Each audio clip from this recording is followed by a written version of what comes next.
Puis-je encore acheter des biens immobiliers sans apport personnel? Regardez le marché actuel. Il y a eu tellement de changements dans la façon dont les propriétés sont financées qu'il semblerait que l'immobilier sans apport de fonds soit mort. Pourtant, ce n'est pas tout à fait exact. Je pense que nous devons nous rappeler que vous pouvez acheter de l'immobilier sans apport personnel, mais qu'il est très difficile d'acheter de l'immobilier sans argent.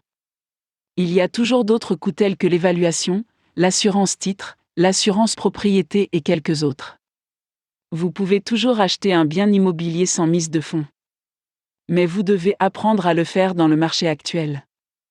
Laissez-moi partager avec vous quelques méthodes qui ont fonctionné pour moi dans le passé.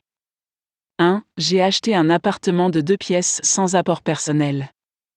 Le vendeur cherchait à se débarrasser d'un immeuble vacant qui venait d'être libéré par ses locataires.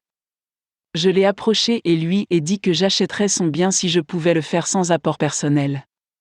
Je lui ai donné le prix total demandé, elle a versé l'acompte et j'ai obtenu un nouveau premier prêt.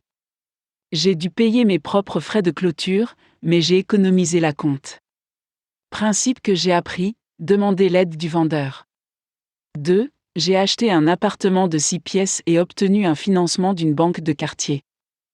Je leur ai dit que je voulais un prêt pour couvrir la totalité du prix d'achat.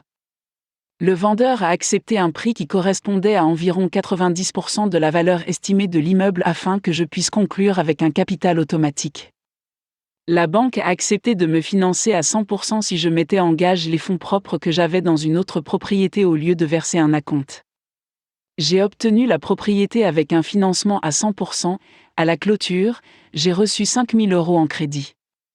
Principe que j'ai appris, toujours demander au vendeur un rabais sur le prix et utiliser les fonds propres dans d'autres investissements pour garder votre argent. 3. J'ai acheté une SARL qui possède des biens immobiliers. Au lieu de refinancer toutes les propriétés de la SARL, j'ai acheté la SARL aux propriétaires. Je n'ai pas eu à verser d'argent et j'ai payé ce que je leur devais avec les liquidités de leurs propres investissements. Je pourrai vendre les propriétés individuellement et le produit de la vente sera versé à la SARL. Principe que j'ai appris, soyez créatif dans l'acquisition de biens immobiliers. Vous pouvez toujours acheter sans apport personnel si vous êtes créatif dans votre approche.